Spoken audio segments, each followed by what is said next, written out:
Someone once said, you don't have to follow your luck. Luck will follow you if you are surrounded by good people, educated people. Good evening, ladies and gentlemen. This evening, we have an educational psychologist, a scholar, an accomplished psychology professional, and a nice person with us. On behalf of all of us, let me take this opportunity to welcome Professor Anuradhaa Shastri. Thanks, Dr. Shastri, for accepting our invitation to speak to our students. For your information, students, a little bit about Dr. Shastri. She is a professor at the Department of Educational Psychology, Counseling and Special Education at the State University of New York College in Oneonta? Oneonta, okay, thanks. So, which is popularly known as SUNY, SUNY, Oneonta, is that correct? Okay, thanks. She has several achievements accomplished on her back, but a few to mention here. I mean, she did her BA in Psychology from St. Xavier's College, Mumbai, MA in Psychology from University of Mumbai, MPhil in Psychology from University of Chennai, and MA and PhD in Educational Psychology from the University of Alabama. Yeah. Wow, that's a huge experience, and we are really lucky this evening to have her here. And more of that, let me tell you one more thing. She is a Fulbright scholar, ladies and gentlemen. She is here on her Fulbright scholarship right now. So we are really lucky to have her here. And it was, kind of, a short kind of interaction with her. Just maybe for a couple of days or a week or more than that. So we have got to know so many great things about her work, what she did at SUNY Oneonta and for the Fulbright scholarship. So today she's going to talk about that with us. And if you have any questions at any point of time, you can raise your hands, or you may have questions towards the end of the talk. And thank you so much, Dr. Shastri, once again, to speak to our students. And thank you so much. Yeah, you're welcome. Thank you, Dr. Shastri. This is truly like I have to first begin by thanking a number of offices which have made it possible for us to be together. The first one is the Office of International Affairs and Global Initiatives. The next is, and that office is headed by Dean Mohan Kumar. The second is the Institute, International Institute of Higher Education and Capacity Building. And from there is Professor Amit Kabili and Professor Deepak Mao, who has been associated with my work. And certainly Dean Niquist. It has been absolutely wonderful to meet with the General School of Psychology and Counseling and such wonderful faculty. We have been having great conversations, and hopefully we can continue this collaboration. So thank you all for being here, and I appreciate your time and your presence. In terms of my topic here, I guess थोड़ी सी मदद मिल सकेगी. May I have some help, please? Just to go to the next slide. Oh, I think they were next slide. Right. Let us go to the next slide. Yeah.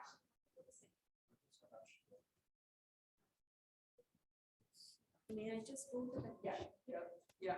I have been desperately. I was expected to be here sometime in 21, but because of all the COVID and things like that, it was pushed.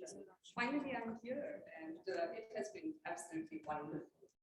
And one of the things you see, the Fulbright Commission, the first week that I was here, and this was in the month of March, and I had an orientation with the Fulbright Commission. And they said that it is Fulbright-Nehru. It is not just Fulbright, it is Fulbright-Nehru. which basically means that both the countries, all that you do as a part of your ground work, it has to benefit both the institutions. It has to benefit JGU as well as SUNY. So these are my objectives. The first thing that I'm going to do is I'm going to take you to SUNY virtually, of course, and that's the first thing on my list. I'll give you some background about the highlights of this project. This is my second visit. I was here in 2019, and the work that happened, and that particular visit was supported by my institution, some monies from my institution. And this one, of course, is supported by Fulbright, and project design and the student feedback that we have received. So let us go to those YouTube links, please. So this is my visit to SUNY. You know the word Onianta. We are kind of surrounded by hills. It is a Native American word. It means the city of hills. You know, so here you see open spaces around JGU. There, when you visit, you will see a lot of rolling hills, and that is what Oniata stands for. So, could we have the first link? You know what tribe it is? I think it's a good question. Actually, I'm a little lost. Onondagas, probably, because there are a whole set of tribes there, and I think they are probably the Onondagas. Yeah. But some people need to find out. Which one do you want first? This one? They certainly Dr. do. Which one do you want the first? The academics. This one? Onianta? Yeah. This one? And got my acceptance letter and got my scholarship, it really impacted my decision. And I kind of knew in the back of my head the whole time that I wanted to come here. I'm actually a music industry and business economics major because as much as I want to, you know, work in the studio and make music. It's not being shared. Wait, give me a second.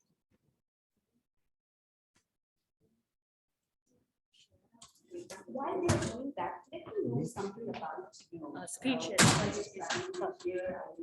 Could you please tell me your name? Music and perform. I also want to take on a career of management.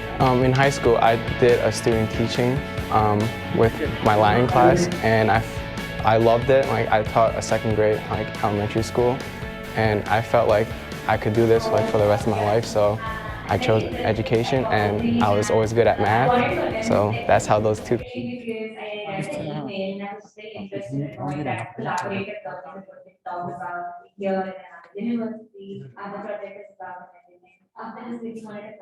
Oh, thank you so much, Priya. Thank you. What about you? Hi, I don't study, but I'm an assistant manager here. I'm working with Professor Debbie Ellis. My name is Alicia Sinha. Thank you. Hi, my name is Sindhura Yamini. I'm a research fellow at JSPC. Oh, wow. I didn't get your name. Sindhura. Sindhura. Such a pretty name. Thank you, Sindhura. Would you mind introducing yourself? I'm Dipali, and I'm teaching at JSPC. And what do you teach? Yeah, currently teaching statistics. Thank you, Dipali. I'm welcome. I'm Aman. I'm a faculty here in JSPC. And currently I'm teaching with Dipali statistics. Wow, wow. Congratulations for teaching statistics, you know. Wow. Hi, I'm Derek. Yes. And special thing, I think for the online viewers, when you share just the PowerPoint instead of the whole screen. So I'm not sure they'll be able to see the video.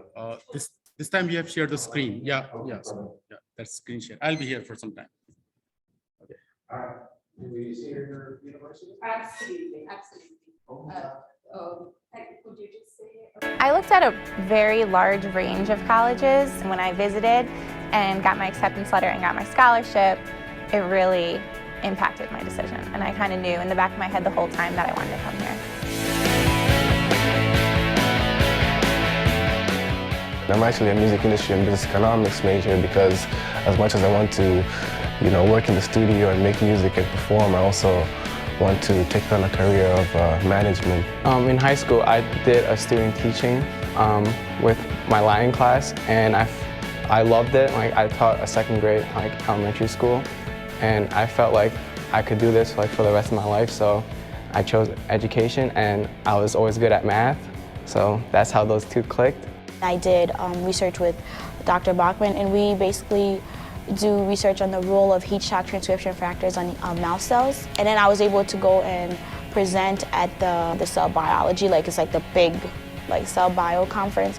My relationship here with the faculty, I have to say, has definitely been a positive one. I was doing research with Dr. Sheng Jiang, and we were building a parallel cluster, which essentially was a supercomputer. And that research project led me to obtain another internship through the Brain Network of Excellence, where I was doing computational neuroscience work. My internship at News 12 really provided me with the tools to enhance everything I do here at SUNY Oneonta, from being the president of Wire TV to everything in the classroom. News 12 has given me organizational skills, a go-getter attitude. I think studying abroad was by far the single most significant and influential decision I've ever made in my entire life, because the experiences that I gained and the people that I met, none of that could have been achieved if I just stayed in Long Island, or if I just stayed in Oneonta, or if I just stayed in America. The administrators actually make this joke a lot. They're like, you're representing 6,000 people right now, what are you gonna say? Being president has completely changed my perspective on life. Even though it's just a college, you get to know a lot about how to negotiate, how to deal with certain type of people. It's taught me a lot about myself too. I've grown a lot as a person, I feel like. Oneonta has definitely exceeded my expectations. Everybody understands that you're a student first, but they also want you to be able to be involved. That definitely encouraged me to realize that, wow, I can do it all.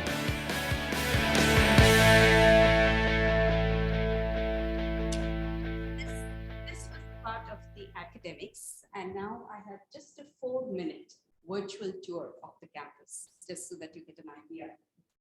While Dr. Zushi, we are almost there. That's wonderful.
we have started with a virtual trip, and I hope sometime it will be an in-person trip that you can visit us in Oneonta.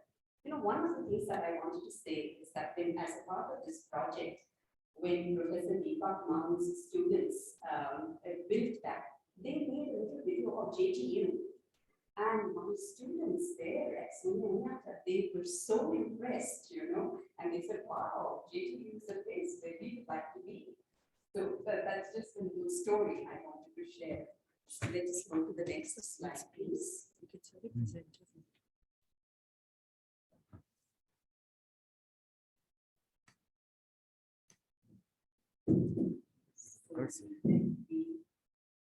Give me a second. So it's not visible. It's probably frozen. Cursor is not visible. I see the cursor is not working. And all of you, I'm sure you have heard about collaborative projects. And this is an extension of that, in the sense that it is really an application of group work in a way that you can bring students from different parts of the country. I have to share with you a little bit about me. Before I went to the United States, I was teaching here for about 5 years in India, primarily in Mumbai.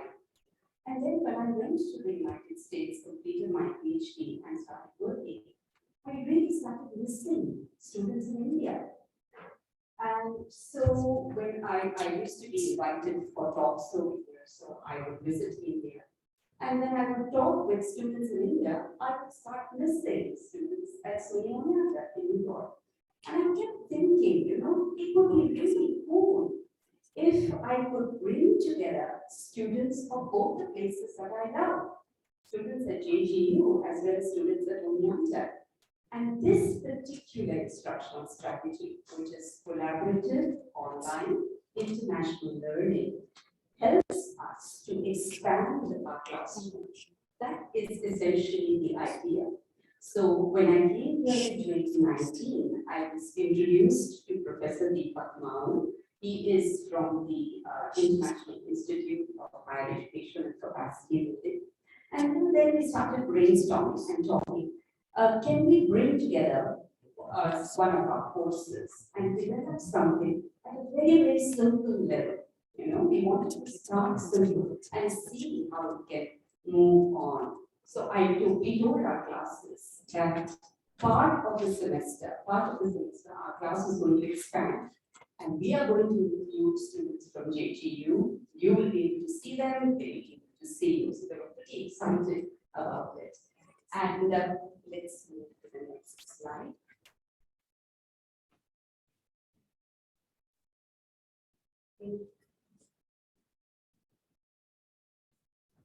Just stop. Maybe Ash, this is the forward.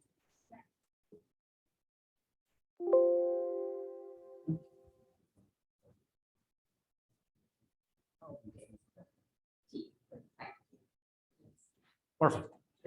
Oh, great. So essentially, something as simple as this can be very complicated, as you can tell. So essentially, the Fulbright fellowship, involves bringing researchers, academicians to conduct research. It's a combination of teaching, research, or both. That's kind of the gist of it. Okay. Now, this particular pedagogy or instructional strategy, it was developed in 2004 by one of our professors at the State University of New York by the name of Professor John Rubin and his colleagues. And it was started in foreign languages, but now it can be applied to any discipline. It doesn't really need to be limited to just languages. And what it involves, to put it very, very simply, what it involves is selecting or two instructors from different parts of the world. They get together and they develop a syllabus, they develop an assignment in such a way that their students can begin collaborating and develop a joint project. That is kind of like a 1-minute description of what the COIL is. So, and the interaction amongst students, the interactions among students can be in any format. It could be synchronous, which is same time, like we are doing right now. It can be asynchronous, not in real time, or a combination of the two. And they can select anything. You know, it could be by email, FaceTime, video, voice threads, whatever. With technology, as we all know, the sky's the limit. You know, there's a whole range, but essentially it is bringing together students from two different institutions so that they can work together. Okay, it's kind of expanding student perspectives. Essentially, that's the idea.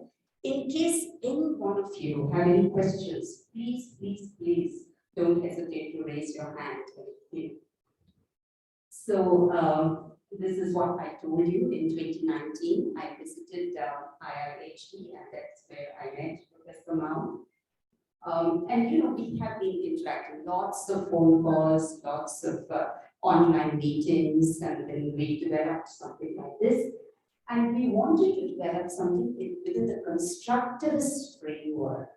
And essentially, whenever you come across the word constructivism, what it means is that it should be meaningful. It shouldn't be something, oh, this is a list of things, and this is what you need to do. No, nothing like that. Is it really meaningful to the students? Are students really enjoying it? Are they engaged? Are they a part of it? You know, that becomes very important. That's at the core of it. And so it should be mutually beneficial.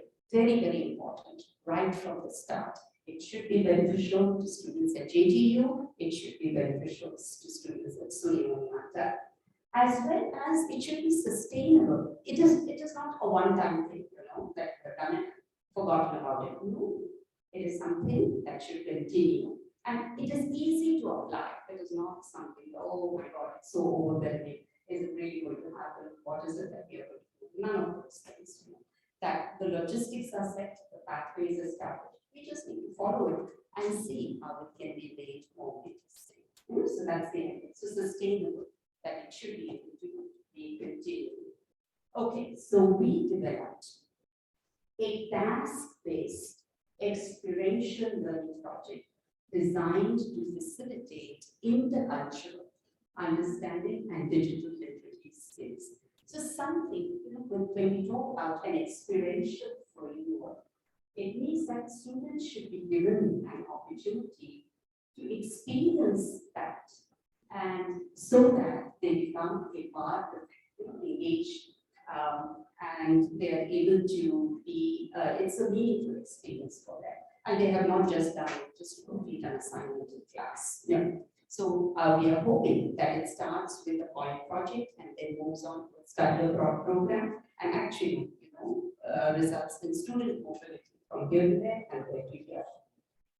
Are we all together? Are we all together? Oh, wonderful, wonderful. Welcome, welcome aboard. So moving along.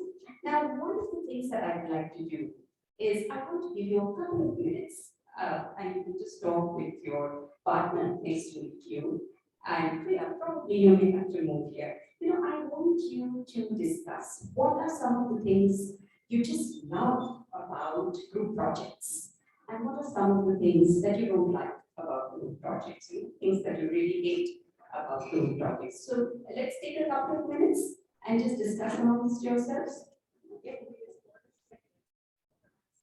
Oh, आप कर सकते हैं? Absolutely. From a faculty perspective, what are the things that you love about group projects? What are the things that you don't like about group projects? So just take a couple of minutes to discuss that. Yeah. So these people. Okay. Wonderful. Tell us your name. Hello, I'm Vasundhara. So one of the pros of being a part of a group activity is that you get the exposure of group project. You know that you can fulfill the responsibility which is, you know, you get it from other group members and you are satisfied with the work. And the cons, I would say that out of one of the participants might not work and you need to do that work at the end moment. So unnecessary stress. Yeah. Thank you, Vasundhara. would you like to add anything? Tell us your name. Tell us. Anna. JSPC. One of the forms can be social moving. Absolutely. Yeah, that's true. That's true. Thank you, Anna. Any from here? Thank you, Dr. Zoshi. Go ahead. I just also want to correct, my name is Riya. Riya, not Riya. Sorry. It's okay. I apologize. Okay. I wanted to add that when you are part of a group, you actually get to hear more perspectives because you're not, you cannot always think everything on a topic. Yeah. And like hearing it from someone else can really help you. Like, okay, yeah, I not consider that, but I consider one. It really helps you. Sure. Thank you, Riya. I think I go with Riya, and our ideas get refined when we discuss with others. Yes. And also, I think when we work in groups, we get more confidence from each other. So that helps. Yes. Any other perspectives you would like to add? Basically, less slowly, it's all are in the same boat. But the fact you are in the same boat. Right. Good bonding, good support. So it can be fun. Right. So that feeling of belonging and having together. Yeah. Thank you. Yeah, go ahead. Yes. Sure. Absolutely. Yeah. Right. So you're really sharing a rich experience. Yes. Certainly. Yeah. Lots of good things. Thank you, Arsene. Yeah, go ahead. I'll just add one of the consequences. One of the consequences I would like to add. So Sure. one person has already talked about how low people have to work. That one thing may not work. There's also one thing you cannot comment upon whether everybody would be on the same page and everybody has a similar understanding of the same concept which the teacher might be wanting to achieve. Yes. Yeah. So let me kind of summarize it. Any other points? Okay, I think we are exhausted all of them. Let me sort of summarize. One thing that I hear very clearly is that it brings together different perspectives, and that is the richness of group projects. And one con that I heard also loud and clear is that some people may do a lot of work, other people may just, take the benefit of not working because others are doing it. So, to make it useful for everyone, one of the things that we were keeping in mind is that group work needs to be structured. What is each person going to do? What is it that is required? Very clear-cut guidelines. And me and Professor Deepak Maun, when we were designing this project, we said we have to make sure that we sort of capitalize on the benefits of group project and try to minimize as much as possible. And if we can really make them disappear, the cons, that would be wonderful. So that's what we tried to do. So, our activity was very simple. Let us just kind of let the students share life at college, life at JGU, life at SUNY. And this, we divided it into two parts. One is the personal life, in terms of dining halls and meals and laundry and chores and relaxation. So that was it. And then the next one was the academic life. How do you select? What is it that you need to major in? What is it that you would love to learn more about? The class sizes, the choices of specialization or major. So are you with me? So in terms of the personal life and the academic life. So moving along, now products. This is all a part of the design. We were very clear that it needs to be a clear-cut product. So 2 products were required, and these are as follows. One is the theme product, and a joint PowerPoint presentation will be created from the information gathered from the interviews. So they had to interview each other, and they had to develop a joint PowerPoint presentation. And then the other one was the individual product. And this is the group work, in terms of structuring it. So each person has to contribute. So we designed it in that way. And what it will essentially involve was a reflection essay. You know, whenever we talk about experiential learning, it is not just enough to create a situation where students can experience that particular event. We need to follow it up. We need to complement it with some element of reflection. You know, some thinking. What is it that you learned? What is it that you gained? What are the insights that you achieved? Then we wanted to tap into that.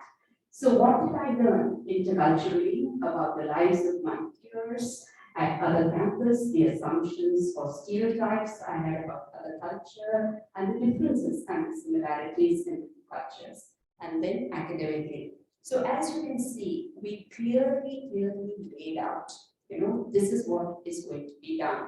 This is so that there is no confusion. Oh, what are we supposed to do? What do we do? We are totally confused. We try to minimize that. And then moving along, now this is the student feedback. What is it that the students told us?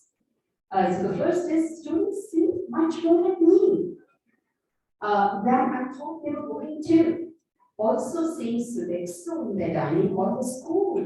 You know, here the food services are Sodexo, and there the food services also Sodexo. So that became a topic of conversation. Wow, they have the same food service. So that was something that they were very amused about. So many aspects of the campus looked identical to ours, such as the dining hall and the places to sit and relax around campus.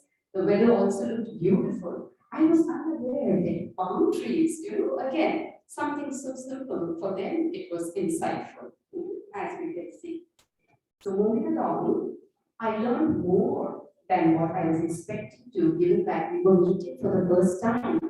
You know, they were kind of surprised. We are in such different time zones. We have really never met these students. But there seem to be so many similarities. And that was insightful to them. I have interacted for the first time with USA students. I came to understand that, unlike us, they are not controlled by their family members. You are self-sufficient and earn their own bread, along with studying. Indian students very much depend on their parents for the academic and other expenses. You know, I mean, students in at JGU, they were kind of surprised that the students there were kind of juggling some kind of a job. Either it was a campus job, off-campus job, as well as school, and they were kind of living on their own. You know, so that difference is in perspective. And then we have to say that in India, the culture is when you're a student, you need to be a student. And once you need to dedicate yourself 100% to being a student, and once you are qualified, then you certainly will be working at that time. You know, I would want you to sort of get distracted and divide your attention and your time being a student and working and things like that. So these are the cultural differences which we became aware of. And then moving along, we learned a lot about ourselves during the pandemic. You know, we continued doing this. The first time we did it was in the fall of 2019.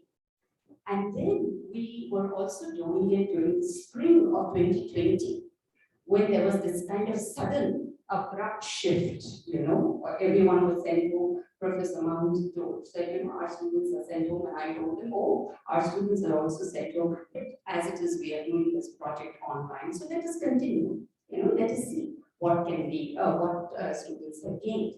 So we learned a lot about ourselves during the pandemic. Our situations are very similar despite our time differences. So we're feeling some isolation. Oh my God, I miss my friends. Oh my God, you know, I miss college activities. I'm back home. I have to take care of all home responsibilities and so on. So those are very similar across the board. And then this last one touched my heart. I have to tell you that. Since I'm going to be a teacher, it would be nice if I could provide such COIL experiences to my students. You know, the reason why it touched my heart is that it was just one experience. It was just this one course that she was a part of.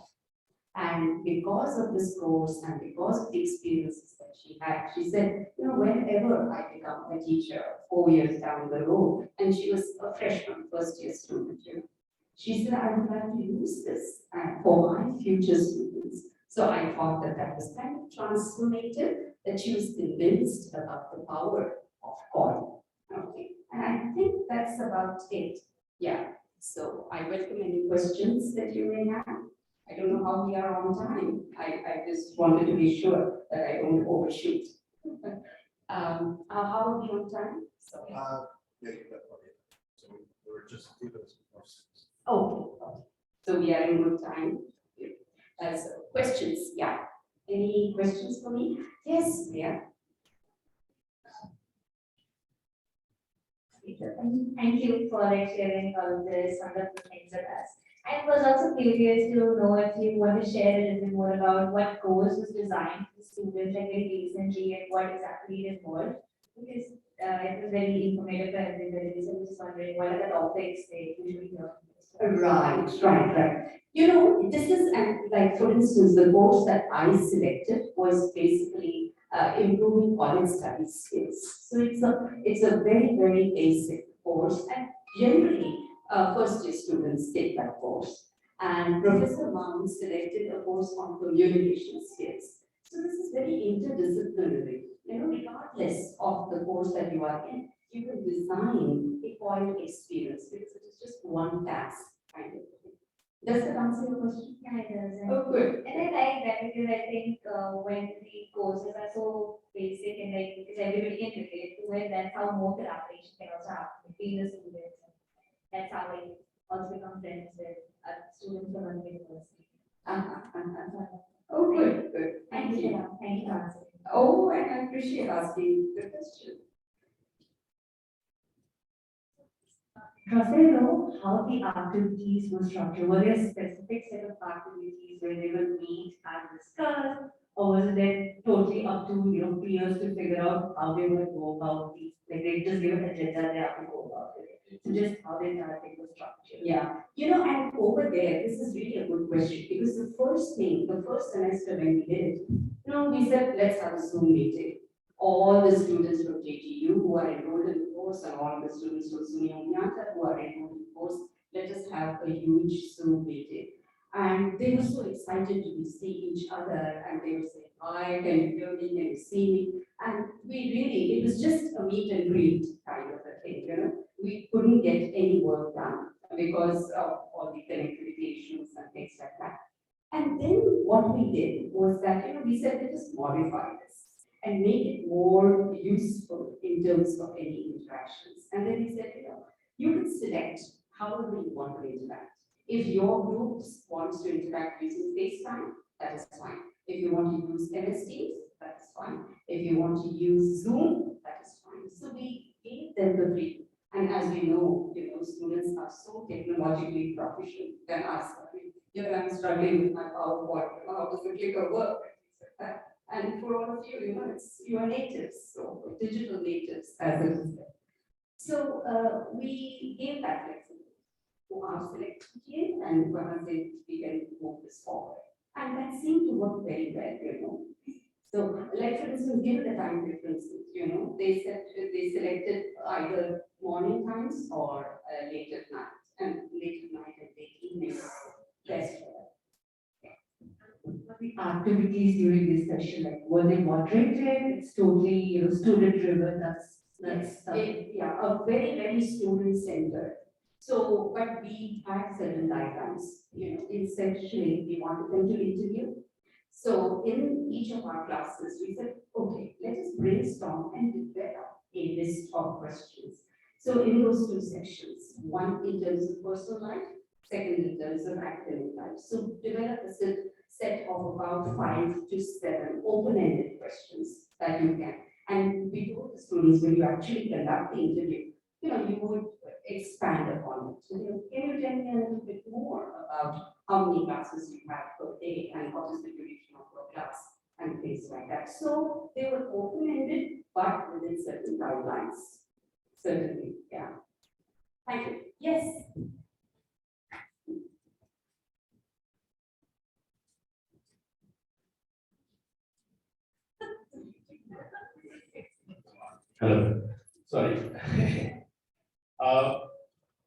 just to know, I mean, since how much time has already passed by when this project has started? I mean, 2 semesters you said, or more than that? You know what happens is that every semester, at the start of the semester, me and Professor Mao talk, what is the class enrollment like? Can we do it this time? And then, depending upon how the classes are, we decide that we can do it. And up to now, we have tried it twice, and it has worked.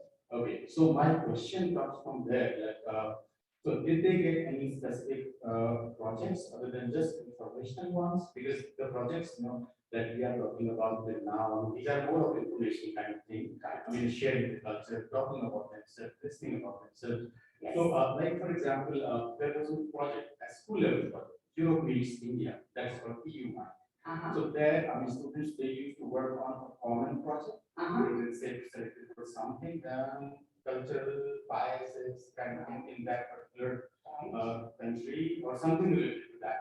So, so students from different schools and different countries, they come together and they just prepare and vote on that. So that's what I was thinking. I mean, maybe that would be the next step, maybe after certain semester. But did they work on something similar? I mean, like until now. So I mean, Yeah, I would love to hear about that. Absolutely. Dr. Joshi, this is such a good question, because this is exactly what we are thinking of. We are thinking of continuing on this line and moving to leading in some of the United Nations Sustainable Development Goals, particularly with respect to inequities in education, or we can give them. You can pick any of there are 70 SDGs. You can select any that appeals to you, and let us work on that. What are the differences? What are the ways in which we can address these? And those are the lines that we're thinking of. Yeah, we wanted to try this the first time just to see how it goes. One of the things they say about COIL is that start very small and see how it works, because then you will be able to identify how you can modify it, how you can revise it, and make it more refined. Yeah. Any others? Yeah. Thank you for the presentation. It was great to know your experiences. My question is, what were the challenges you faced or you experienced, and how did you resolve them? Well, the major challenge was in terms of technology. And that was the major challenge. But as I mentioned, the students are far more proficient. And again, in terms of finding a good time when they can talk. On one particular semester, and this was during the fall, there were these holidays. To find out the duration, because it should be just about 4 to 6 weeks, not the entire 15-week semester. And to find that time can be a challenge, because here the breaks don't coincide, and the classes, the time, the duration of the classes. So we tried to resolve that by saying, okay, we can extend the project, no problem with that, and try to find pockets of time here and there. Like for instance, there was a Diwali break over here. So they said, oh, we are not hearing from them because most of the students had gone home at that time. That, I think, was clearly a challenge. And one of the ways in which we did it was to give them a larger duration of time so that they could find the pockets and work. Good question. Good question. Oh, thank you. So thank you. That was really wonderful. What I like as well is I can really see how COIL can be used to kind of crack open the door, right? As you said, start small. You develop these relationships and you can see where that goes, both at the school, departmental, or the institutional level. And as I was sort of listening to you read through the feedback from those various students, it really got me thinking. And this is probably a bit Pollyannish and certainly would be extrapolated into the future, but I see beyond education a real socio-cultural effect here, right? Where you're having students from one country or another, but they're seeing beyond the abstract, the nation, the culture, right, to the level of individual people. And to get to know somebody from another country at an individual level, I think is really wonderful. And I think in this day and age, particularly, of course, India, China, Russia, Ukraine, Israel, Palestine. I mean, there's so many instances around the world where if you can take young people and you can allow them that exposure, that opportunity to engage with someone else from another country. Again, I think the import and the consequence of that can be quite profound. Now, again, that's far beyond what we're presenting here, I understand. But again, the implications of the program, I think, are really wonderful.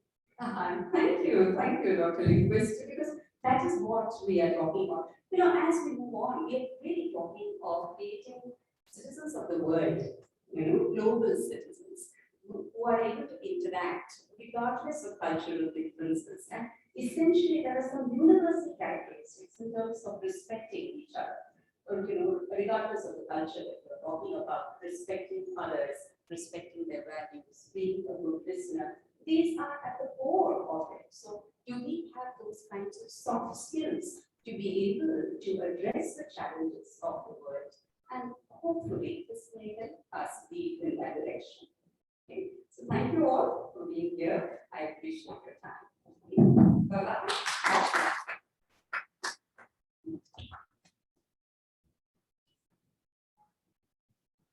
So if I could, I do want to express our thanks, Professor Evan. We really do appreciate you taking the time to join us. And for the students that came out, thank you very much. Of course, this will be available as well online. So I think this will be a real value for anybody that's interested in these topics. So thank you once again for taking the opportunity to be with us today.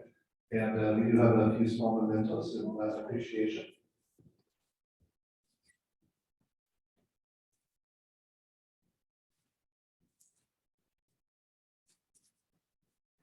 All right. So we got you to start, but I'm happy to pull it out. Oh, Monograph, so very nice. wow, this is so good. And it has my name. I